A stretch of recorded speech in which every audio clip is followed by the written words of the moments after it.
हवन करने के लिए सबसे सरल विधि मैं आपको बताऊंगा। ये आप नवरात्रि में भी कर सकते हैं और किसी भी तिथि या पर्व पर आप कर सकते हैं। मैं पूरी गारंटी लेता हूं कि यदि आपने इस वीडियो को अच्छे से देख लिया ना, तो आप लोग संपूर्ण हवन खुद से कर सकते हैं। मैं शॉर्टकट तो बताऊंगा ही, लेकिन ये शॉर्टकट पूरा शास्त्रीय भी होना चाहिए। ऐसे नहीं कि इसके अंदर लकड़ियाँ डाल दिया और जला दिया और मन किया तो उठाकर इसके अंदर सामग्री डाल दी। हमें ऐसे नहीं करना है, शॉर्टकट यूज़ करना है, लेकिन संपूर्ण शास्त्रीय शॉर्टकट होना चाहिए। इस बात का भी हम लोग ध्यान रखें। तो आइए सबसे पहले हम लोग सामग्री देख लेते हैं कि हमारे पास क्या क्या आवश्यकता होगी हवन करने के लिए। तो ऐसा हवन कुंड हमें चाहिए, मार्केट में मिल जाएगा। ये देखिए तांबे का हवन कुंड है। यदि आप लोहे का लेते हैं ना, कई लोग तगाड़े में यूज़ कर लेते हैं हवन कुंड, तो लोहे में हवन नहीं करना चाहिए। इस बात का आप लोग ध्यान रखिएगा।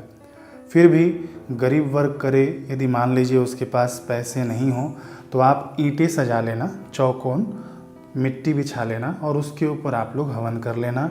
लोहे का पात्र अवॉइड करना, जितना हो सके उतना। लोहे के पात्र में हवन नहीं किया जाता है। अब हम लोग बात करते हैं ये सामग्री की। सबसे पहले मेरे पास नारियल है, जो हमें पूर्णाहुति में लगेगी। यहाँ पर मेरे पास आचमनी के लिए जल है। यहाँ पर गंगा जल है। गंगा जल के पास मैंने कुशा रखा हुआ है। इस कुशा से मैं सारी सामग्री पर छिड़क दूंगा। गंगा जल हवन कुंड पर छिड़क दूंगा। यहाँ की धरती मैंने पहले से साफ़ कर ली है, गंगा जल से पोछा लगा दिया है। शुद्धता पवित्रता मेंटेन रखना है। अब मेरे पास कुछ पुष्प हैं। यहाँ पर चंदन तिलक आदि अक्षत आदि रखा हुआ है। माचिस, कपूर, आम का एक पत्ता होना चाहिए हमारे पास। फिर ये लकड़ी होनी चाहिए जो आम की हो, पीपल हो, बड़ हो, किसी की भी ये लकड़ी चलेगी, क्योंकि इससे हमें घी डालना है। इसका हम लोग सुरवा बनाएंगे। ये आम की पत्ती इस प्रकार से बांध देंगे और इसी से घी डाला जाता है। ये बना बना एक लकड़ी का सुरवा भी आता है, केवल लकड़ी होती है। यदि मार्केट में वो आपको मिल जाए तो आप वो यूज़ कर लेना, खरीद लेना। यहाँ पर रक्षा सूत्र रखा हुआ है, देखिए।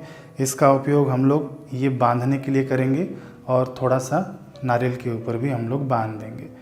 हम लोग लाइव हवन सामग्री बनाएंगे। देखिए यहाँ पर जौ है, जौ के बाद चावल है, अक्षत, उसके बाद काला तिल है। मैं अभी बताता हूँ कि कैसे हवन सामग्री हम लोग यहीं पर बना सकते हैं। मार्केट से यदि आप ला सकें तो लाइएगा, लेकिन वो पवित्र होना चाहिए, अशुद्ध नहीं होना चाहिए। नहीं तो सबसे बेस्ट कि आप लोग घर पर ही हवन सामग्री बना लें। अब देखिए आरती करने के लिए मैंने दीपक रखा हुआ है। इसके अंदर भी हम लोग कपूर ले लेंगे, कपूर से आरती कर लेंगे। अब यहाँ पर घी रखा हुआ है और ये नॉर्मल जल है। घी देखिए ऐसे रखा जाएगा और नॉर्मल जल जो होगा ना, इसके राइट साइड होगा। इतना समझ में आ गया। अब ये बचा थाली में दीपक। ये दीपक को हम लोग हवन कुंड के इस तरफ रखेंगे, यानी हमारे दाहिने तरफ ये दीपक रखा जाएगा। इतना आपको समझ में आ गया होगा। अब समिधा के लिए देखिए लकड़ियाँ हैं, आम की लकड़ी, पीपल की लकड़ी, बड़ की लकड़ी और ये गोबर के कंडे कुछ। बस इतनी सी सामग्री चाहिए आपको हवन करने के लिए। इससे आप नित्य हवन कर सकते हैं, रोज़ हवन कर सकते हैं। एक चीज़ हमारा छूट गया था, गुड़। गुड़ होना बड़ा ज़रूरी है, क्योंकि ये हवन के आखिरी में हमें लगेगा। और एक छोटी सी कटोरी हम लोग रखेंगे। इससे हम लोग नाप कर हवन सामग्री बनाएंगे। कटोरी हो आपके पास, चम्मच हो, मैं आपको अभी बताता हूँ कि किस प्रकार से हवन सामग्री हमें बनाना है। उसके बाद हम लोग आगे बढ़ते हैं। देखिए सामग्री के लिए मान लीजिए हमने 4 कटोरी तिल लिया। जितना हम लोगों ने तिल लिया उसका आधा हमको चावल लेना होता है। 4 कटोरी हमने तिल लिया था, अथवा तो 4 चम्मच हमने तिल लिया, तो अब हम लोग 2 चम्मच या 2 कटोरी हम लोग चावल लेंगे। इसका आधा हमको जौ लेना है, यानी 1 कटोरी यानी 1 चम्मच हम लोग जौ लेंगे।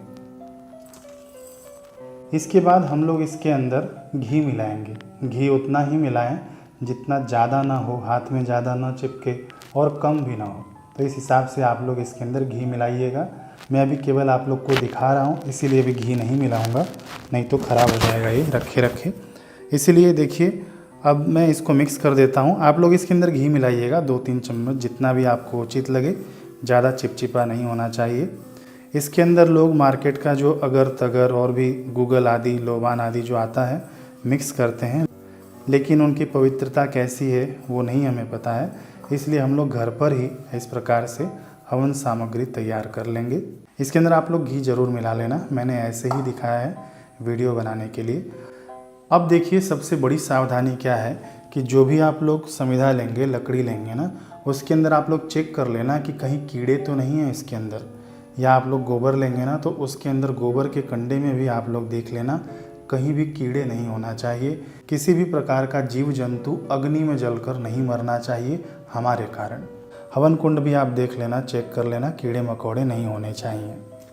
हवन करने के लिए यदि पत्नी बैठती हो किसी पुरुष की तो दाएं तरफ बैठेगी, राइट हैंड साइड पर।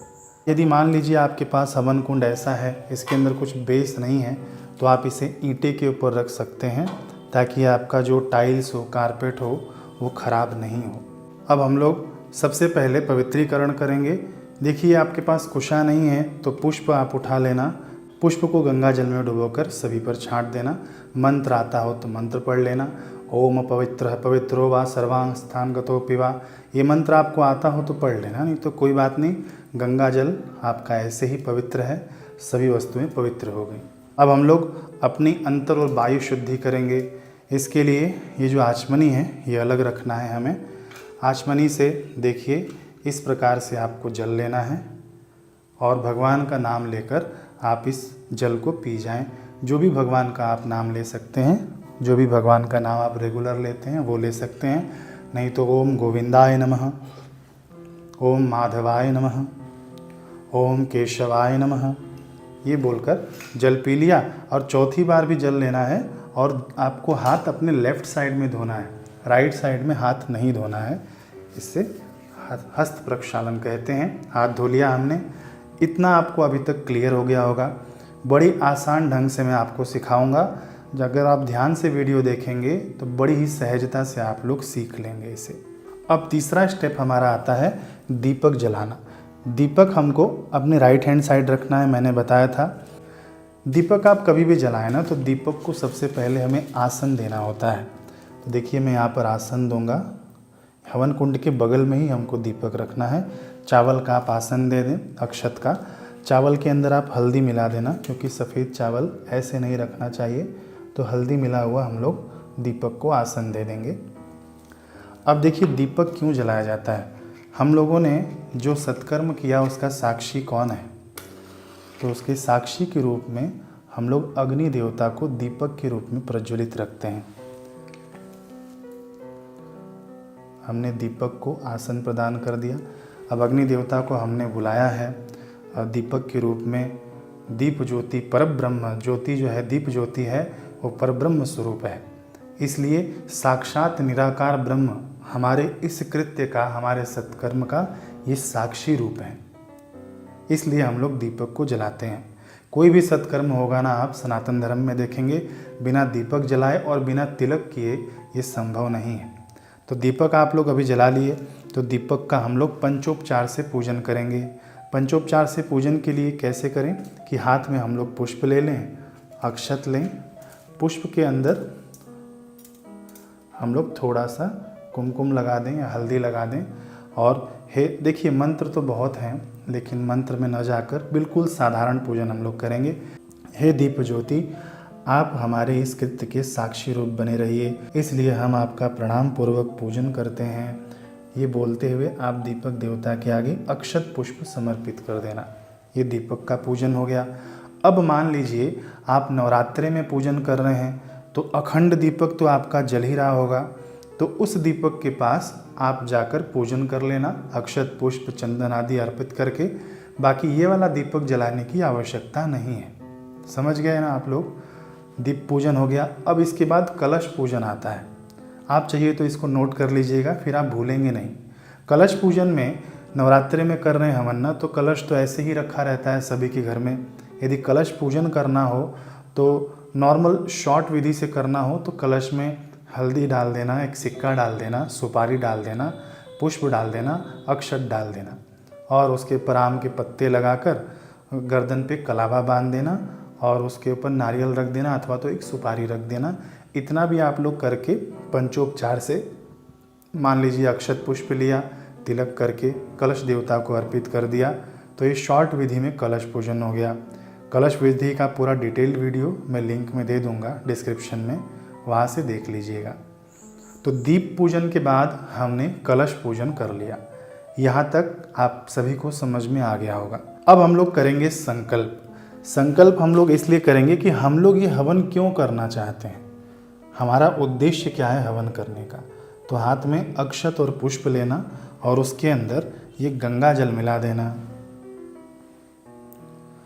फिर देखिए संकल्प के लिए 3 बार सबसे पहले भगवान का नाम लिया जाता है।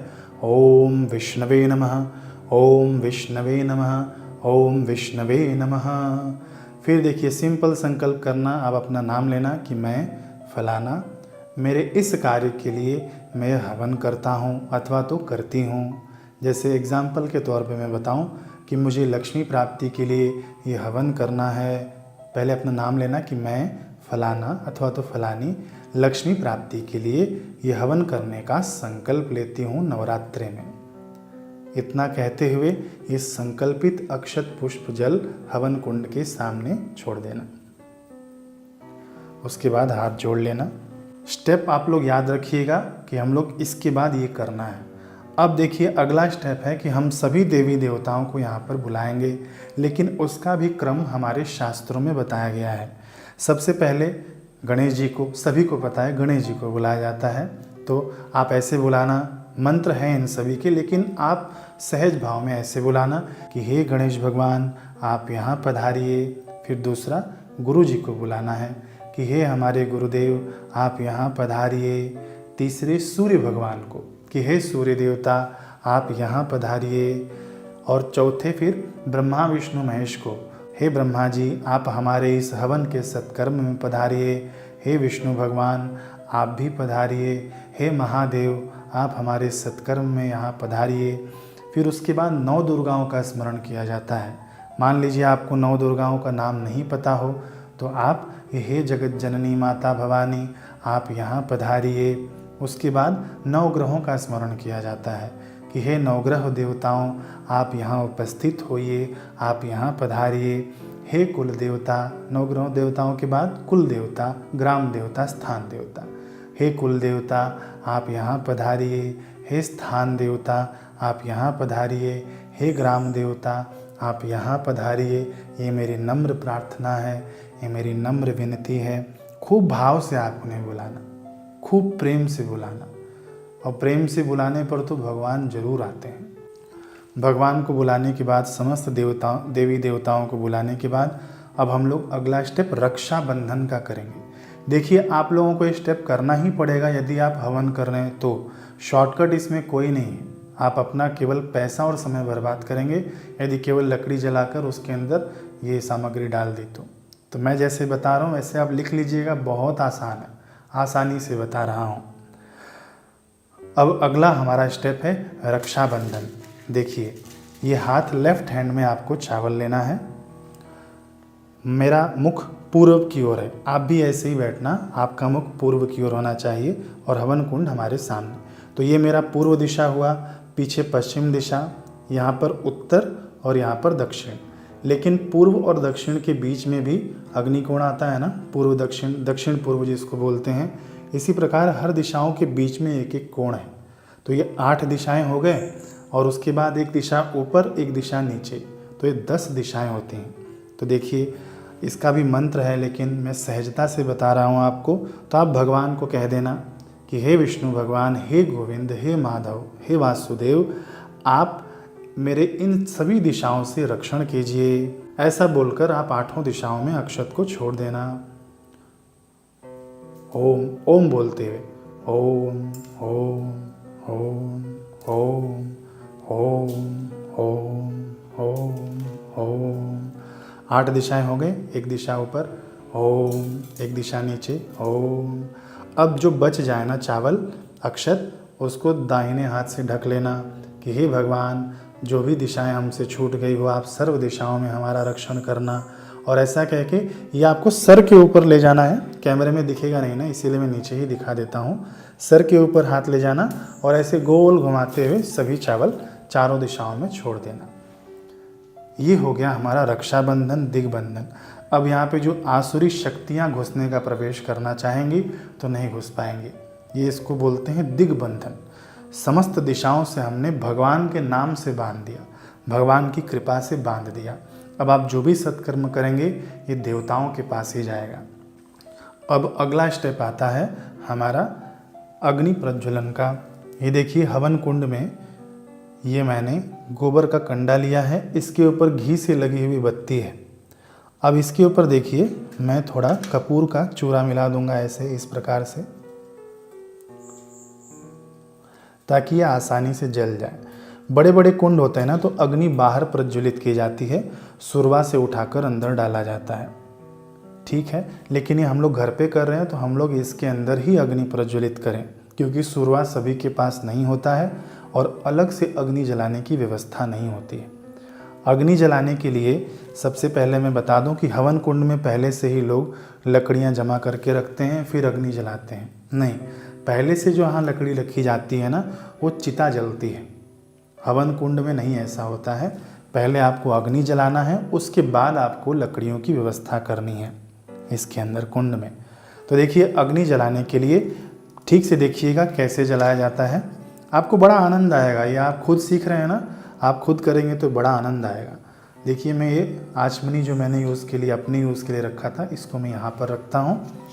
अग्नि जलाने के लिए डायरेक्ट आपको अग्नि नहीं जलाना है, पहले एक माचिस से तीली जला लेनी है, फिर इसको ज़मीन पर रखना है और इसको पानी से बुझाना है।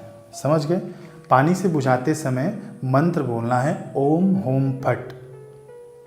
फिर से मैं करके दिखा रहा हूँ, 2 बार नहीं करना आपको, एक ही बार करना है, लेकिन मैं दिखाने के लिए फिर से कर रहा हूँ। देखिए ओम होम फट, एक ही बार करना है आपको। अब देखिए ये हो गया ओम होम फट वाला। फिर उसके बाद हमें सीधा अग्नि देवता के स्वरूप का ध्यान करते हुए हमें अग्नि प्रज्वलित करना है। स्वरूप नहीं पता है तो ओम अग्नि देवताय नमः, ओम पावकाय नमः, ओम अग्नि देवताय नमः, ओम अग्नि देवताय नमः, ऐसे बोलते हुए आप अग्नि देवता को प्रज्वलित कर दें। अब फटाफट आपको इसके अंदर लकड़ियाँ बिछा देनी है।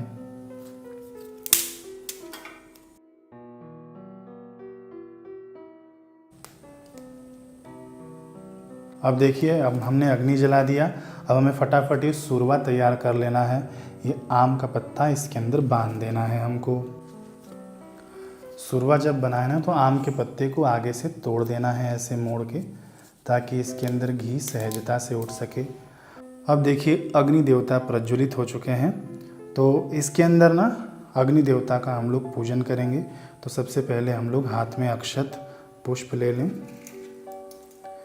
कि हे अग्नि देवता आप यहाँ पर पधारे हैं, हम आपको खूब प्रेम पूर्वक प्रणाम करते हुए आपका पंचोपचार से पूजन करने के लिए यह अक्षत और पुष्प आपको समर्पित करते हैं। तो जो अक्षत हो आपके पास ना वो केवल अग्नि में आप डालना, और जो पुष्प हो उसे बाहर रख देना, पुष्प को अग्नि में नहीं डालना है, इस बात का आप ध्यान रखना।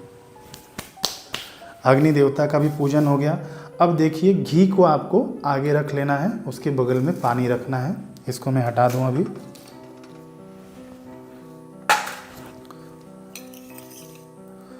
तो सबसे पहले हमें ना 7 आहुति देनी होती है। यदि आप मंत्र पढ़ सकें तो बहुत अच्छा, मंत्र मैं आपको स्क्रीन पर दे दूंगा। मंत्र नहीं पढ़ सकें तो केवल इतना बोल देना कि जो सर्वप्रथम 7 आहुति घी की दी जाती है, हे समस्त देवताओं आप उसे ग्रहण करें। आप स्वाहा बोलते हुए इसे अर्पण करना, स्वाहा। 1 बूंद फिर पानी में टपकाना है। ये जो 7 आहुति हम लोग प्रथम बार घी की देंगे उसकी बात कर रहा हूँ। फिर से स्वाहा,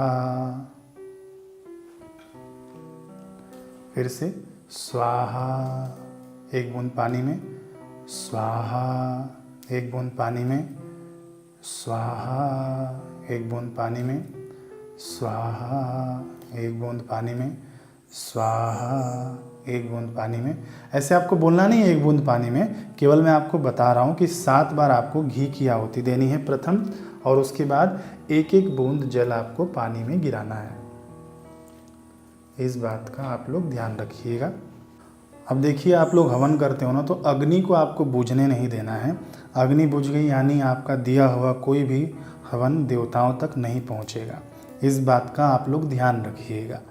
अब देखिए, सर्वप्रथम हमने घी से 7 आहुतियाँ दे दी। मंत्र आप पढ़ सकते हैं तो वेल एंड गुड, नहीं पढ़ सकते हैं तो केवल आप जैसे मैंने बताया उस प्रकार से आप लोग 7 आहुति देना।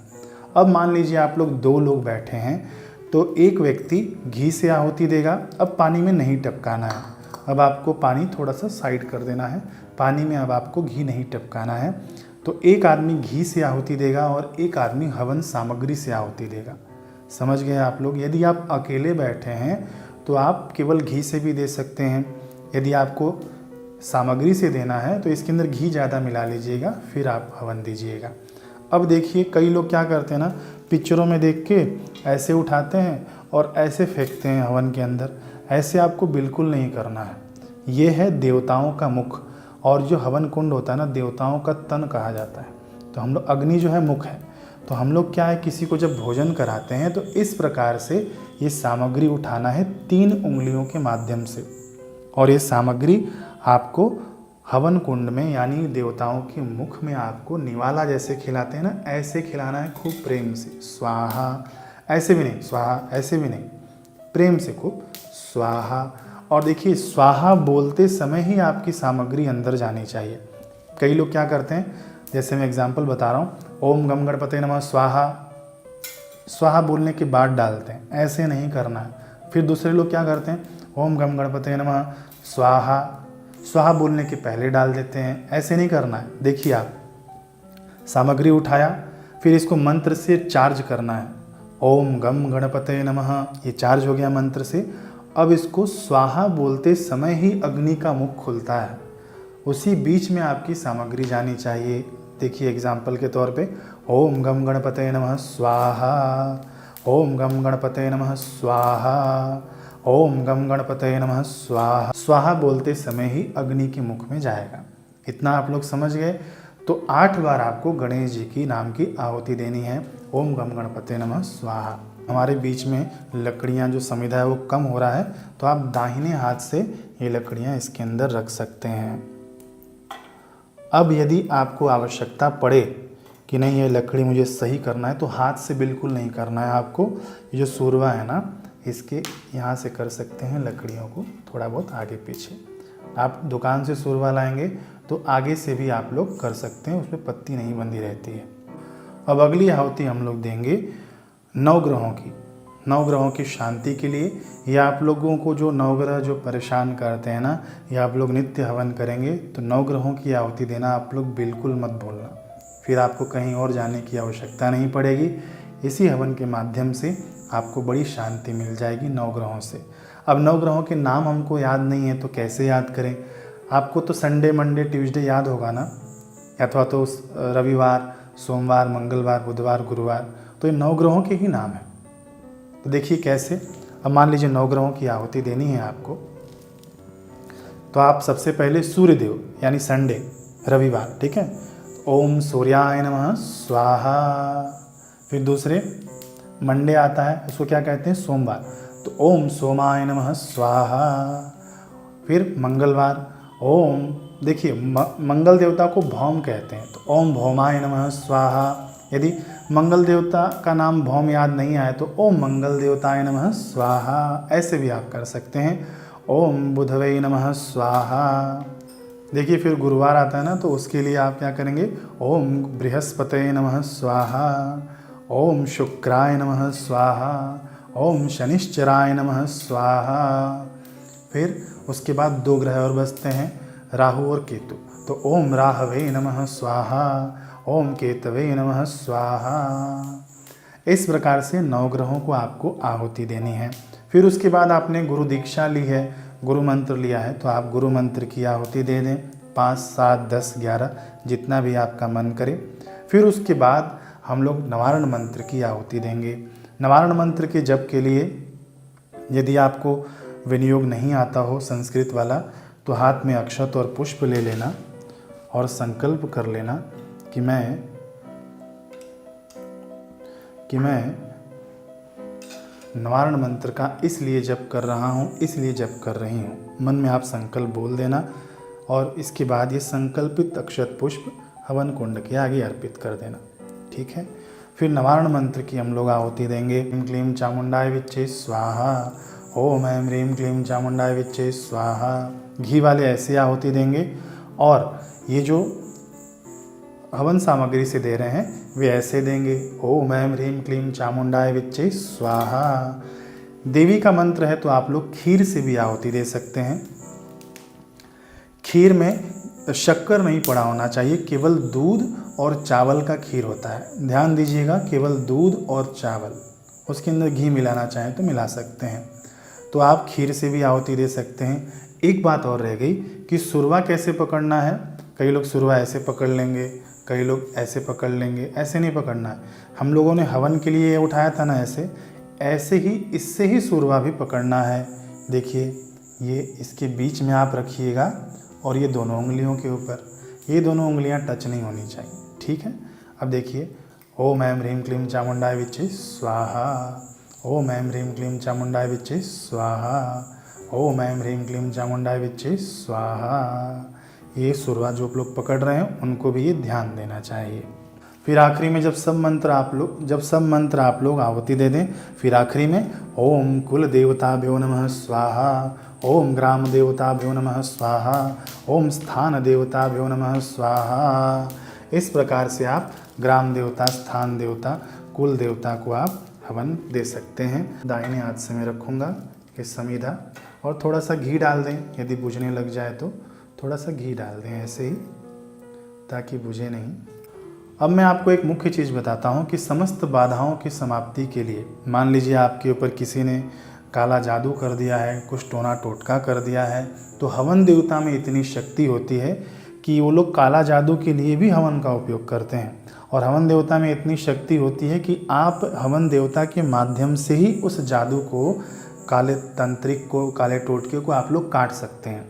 अथवा तो किसी की बुरी नज़र लग गई हो, किसी ने कुछ, हमारे शत्रु ने हम पर बड़ा अत्याचार किया हो, उससे बचने के लिए, इसका शमन करने के लिए एक अलग देवी का मंत्र आता है, बहुत ही ज़्यादा प्रभावशाली होता है। जी हाँ, बहुत ही ज़्यादा प्रभावशाली होता है, लेकिन मैं ऐसे यहाँ पर नहीं बताऊँगा।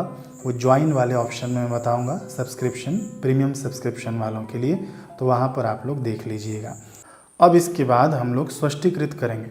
स्वष्टिकृत करने के लिए आप थोड़ा सा गुड़ लेना अथवा तो मिश्री ले लेना और उसको घी में डुबाकर सुरवा पर रखना और ये प्रार्थना करना कि हमसे जो भी रह गया हो मंत्र जब तक, इससे वह स्वष्टिकृत से पूर्ण हो जाए।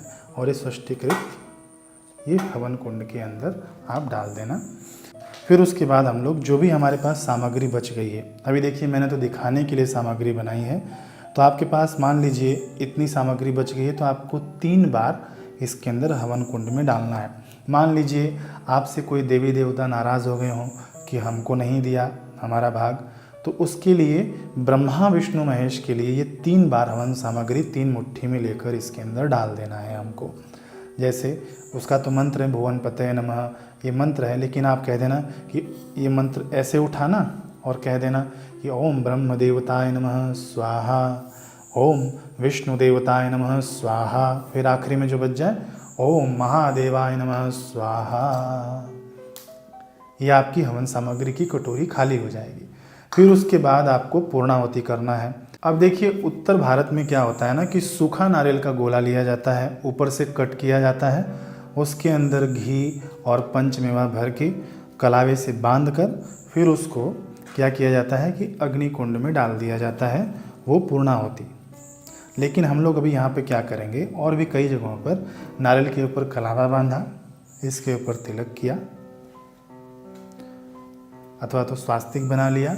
अब इसको पूर्णाहुति के लिए हम लोग सीधा मंत्र आता है तो मंत्र पढ़ लें, अथवा तो ऐसे ही आप पूर्णाहुति के स्वरूप में नारियल को ऐसे खड़े रखना है, जटा ऊपर रहेगी। 4 लोग हैं तो सभी लोग एक दूसरे को हाथ लगा लें। ओम पूर्णमदः पूर्णमिदं पूर्णात् पूर्णमुदच्यते पूर्णस्य पूर्णमादाय पूर्णमेवावशिष्यते। ओम शांति शांति शांति। अब हमारा घी बच गया है, तो घी आखिरी में हम लोग सुरवा से इसके ऊपर डालेंगे, नारियल के ऊपर। 2 लोग हैं तो एक व्यक्ति सुरवा ऐसे पकड़ ले और दूसरा व्यक्ति इसके ऊपर घी डाले, लेकिन एक व्यक्ति हैं आप तो सुरवा लेफ्ट हैंड में पकड़े और राइट हैंड से आपको घी डालना है। मंत्र क्या रहेगा? नवार्ण मंत्र ही पढ़िएगा। ओम ऐं ह्रीं क्लीं चामुंडाय विच्चे, ओम ऐं ह्रीं क्लीं चामुंडाय विच्चे, ओम ऐं ह्रीं क्लीं चामुंडाय विच्चे। ये आपका घी भी अब ख़त्म हो गया। अब हम लोग क्या करेंगे कि आरती करेंगे। यदि आपने माता की चौकी लगा रखी है और आपने आरती नहीं की है तो माता की आरती आप लोग गा सकते हैं, नहीं तो ऐसे ही आप कपूर से 3 बार आरती घुमा देना। ये हो गई आरती। फिर आरती को प्रक्षालित कर देना 3 बार, शीतलीकरण। उसके बाद आरती दिखाकर स्वयं आरती ले लेना और इसे पूरे घर भर में घुमा देना। सभी लोग आरती ले लेंगे। उसके बाद हम लोग भस्म धारण करेंगे। भस्म धारण करने के बाद, भस्म धारण कैसे किया जाता है? भस्म धारण करने के लिए सुरवा का ना अभी आम का पत्ता निकाल देना, यदि आपने आम का पत्ता बांधा हो तो। ये सुरवे का आगे का हिस्से से ईशान कोण से लेना है, नॉर्थ ईस्ट के कॉर्नर से आपको भस्म लेना है। भस्म लेकर सबसे पहले आपको ललाट पर लगाना है। अच्छे से भस्म ले लेना। आपको सबसे पहले ललाट पर लगाना है, उसके बाद गले पर लगाना है, तीसरा भस्म आपको लेफ्ट हैंड के भुजा पर लगाना है और चौथा आपको हृदय पर लगाना है। समझ गए आप लोग? तो ये हो गई हमारे भस्म धारण करने की विधि। भस्म धारण करने के बाद आपको साष्टांग प्रणाम करना है। माताएं बहनें साष्टांग प्रणाम ना करें, केवल भाई ऐसे साष्टांग प्रणाम कर लें। लेट कर जगह हो तो कोई बात नहीं, लेट जाएं। फिर उसके बाद आपको प्रदक्षिणा करनी है। अब प्रदक्षिणा के लिए जगह हो तो आप लोग परिक्रमा कर लेना, नहीं तो दायां हाथ आगे बायां हाथ पीछे ऐसे 3 बार करें। फिर से प्रणाम करें। हमने प्रदक्षिणा भी कर ली। अब हमारे पास आखिरी चीज़ बचती है, ये जो हमने जल में स्टार्टिंग में 7 बूंदे घी टपकाई थी ना, उसका क्या करना है। तो ये 5 उंगली ऐसे कर लेना, उसके बाद ये इसमें डुबो देना और इस हाथ पे लेकर ऐसे घिस लेना। फिर अग्नि देवता के सामने कर लेना और यही अपने समस्त अंगों पर लगा लेना, अपने चेहरे पर, अपने हाथों पर, अपने पूरे शरीर पर लगा लेना। इससे आपका बड़ा सुरक्षण होगा, बड़ा संरक्षण होगा, सुरक्षा होगी इससे आपको। अब उसके बाद हम लोग क्षमा प्रार्थना करेंगे कि कोई भी भूल चूक हमसे हुई हो तो हे देव, हे यज्ञ देवता, हे समस्त पधारे हुए देवता, आप हमें क्षमा करना। ऐसे आप प्रार्थना कर लेना, हाथ जोड़कर प्रणाम कर लेना। बस यहाँ पर आपके हवन की संपूर्णता हुई। तो इस प्रकार से बिना मंत्रों के भी हमने हवन संपन्न किया। नहीं तो एक एक विधान करने का मंत्र है जो सहज में सभी लोग नहीं कर पाते हैं। आप मंत्र नहीं बोल रहे हैं ना, तो मंत्र के उपलक्ष्य में आप लोग अपना भाव दे दीजिएगा, है ना। भाव से खूब ये करिएगा। ये पूजन भाव से किया जाता है। तो मंत्र आपको केवल उतना ही याद रखना है कि जिस मंत्र से आपको हवन देना है। अब मैं एक आखिरी चीज़ आपको बताऊं। मान लीजिए ये बताना रह गया, मैं बता देता हूं। आप हवन दे रहे हैं और ज़्यादा आपका हवन सामग्री ऐसे ऐसे बाहर गिर रहा है, तो ये जो गिरा हुआ जो हवन सामग्री है ना, ये राक्षसों का भाग होता है। इससे राक्षस लोग पुष्ट होते हैं। तो बिल्कुल आप लोग ऐसा रखिएगा कि हवन हम लोग जो डालें केवल देवताओं के लिए जाए हवन कुंड में। ये राक्षसी भाग के लिए आप लोग मत देना, बाहर मत गिराना। अब ये हवन कुंड हमारा समाप्त हुआ, पूजन पूरा हुआ, तो सब सामग्री आप समेट लेना। यहाँ पर जो गिरा हुआ समिधा है, जो सामग्री है, उसे बटोर कर किसी पौधे के पास डाल देना अथवा तो जल में प्रवाहित कर देना। इतना आप लोग ध्यान रखना, इसे पैर नहीं लगना चाहिए। फिर आप कहेंगे कि इस नारियल का क्या करना है, तो पूरा जलेगा नहीं, तो इस नारियल का आपका विसर्जन कर देना है, खाना नहीं है इसे आपको।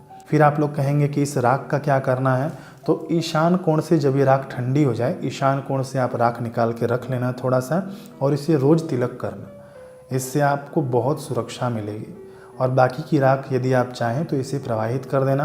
पूरा राख आप रखना चाहें तो पूरा भी आप रख सकते हैं। इतना समझ में आ गया आप लोगों को?